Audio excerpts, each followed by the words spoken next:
the next person we have presenting, we're going to hear from is Elizabeth Press, who was, is it true, the first TV producer at Democracy Now? Would it be like, she was, no. Anna Noguera was out. Ah, that's right, okay.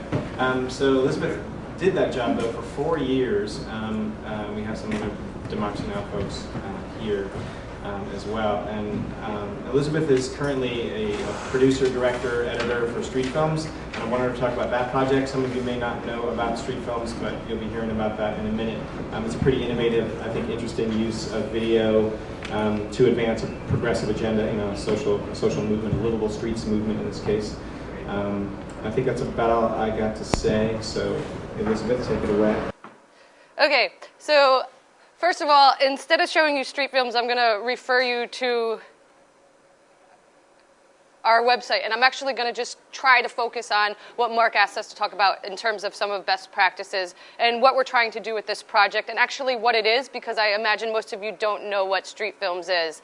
So Streetfilms is something that we like to term the video arm of the Livable Streets Initiative. We basically make very short videos that promote walking, biking, and mass transit in New York City, but we also travel around to other cities to show some of the best practices that we can bring to New York. We're a really small team. There's the three of us. Clarence Eckerson Jr. Is the director of Streetfilms and the first videographer that worked for our blog.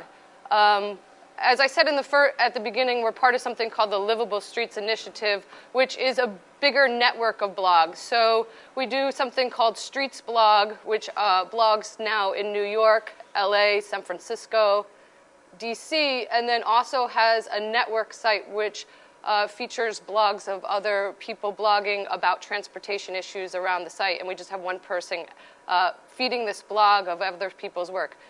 And now, newly, we have something called the Livable Streets Education, which builds curriculum around promoting walking, biking, mass transit in K through 12. It's a very new program. And then there's us, which is Streetfilms, and we make really short videos about transportation. This guy right here, his name is Mark Gorton. You might know him from his work with something called LimeWire. He, until now, has been our sole funder. He's a businessman, and he's into transportation. That's his issue. That's what he wants to fight for. He wants it so New York is safer for his family to walk and play and bike.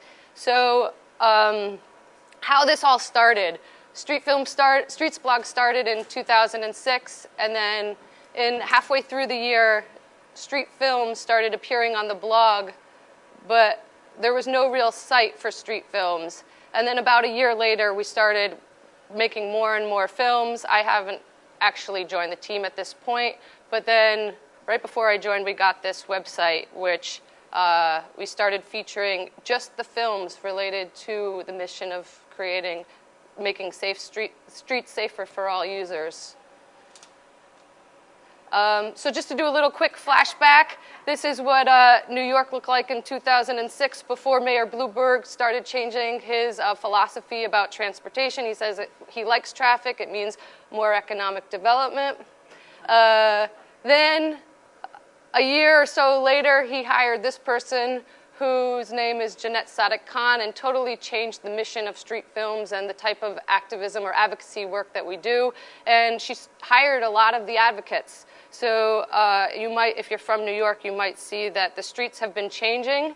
Unlike Broadway from that picture before, this is kind of what she's doing to Broadway. She's taking back space, or what we like to say, giving Broadway a little bit of a road diet and giving more space to pedestrians. She's also started all these other projects, something called Summer Streets and physically separated bike lanes, and improving infrastructure for other users of the streets. And these are some of the things that we're fighting for. So we make really short films. They're usually 2 to 5 minutes. We try to keep them short because our online videos, once we go above 5 minutes, don't do so well. And what we try to do is take really difficult ideas and make them simple for people to understand. And as you see, we try to do everything by biking, walking, or using mass transit, so lead by example. We see our work as like a split between journalism, advocacy, filmmaking. We make a whole host of styles, mainly straight-up documentary or interviews with experts, but we started doing some stop animation to show really difficult concepts and make them as simple as possible. So we're experimenting with a bunch of different styles right now. In terms of distribution, we we get ourselves out there a variety of ways. We try to make friends with specific bloggers. So we have built relationships with this list of bloggers, and they usually refeed our stuff and embed our stuff on their sites. We also try to tour around and show our stuff on the big screen, but more importantly for us is these smaller screenings. And we really encourage advocates to take our films and to screen them in their communities and fight for the issues that we promote on our blog. This year we've been experimenting a lot with social media and building a relationship with places, television outlets like Grit TV. They regularly play our work on their show. And we've just developed this way to do high-resolution downloads. So basically, if places request a film, we put it on our server and just send a link out, and they can get the videos. In terms of measuring effectiveness online, we've been really struggling with this, but working hard to track our numbers and have gotten into this social media monitoring. So basically, we're trying to see how places, who picks up our work, what type of blog, and then to targeting our correspondents, since we're a really small team, with like-minded sites to try to get videos picked up more by targeting the right audience.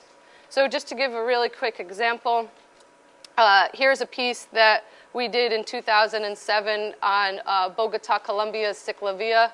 And basically what they do is they close down in Bogota, Colombia on Sundays 70 miles of road.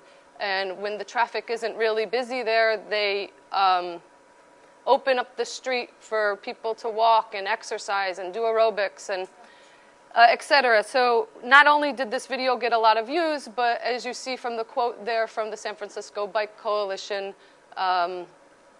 that they used the video to convince their mayor to bring ciclovia, or what they term Sunday streets, to their town.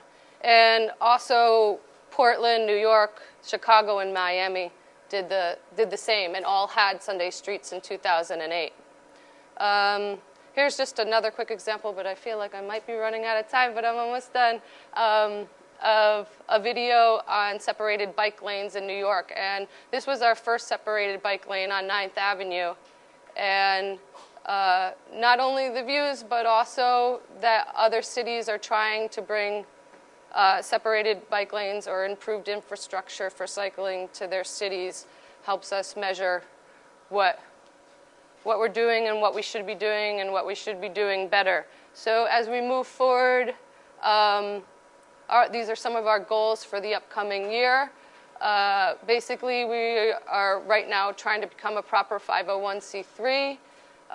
We are being pushed to develop a more diverse funding style, which includes applying for grants and trying to think about how to more effectively use our videos as a product and not just only as a free resource.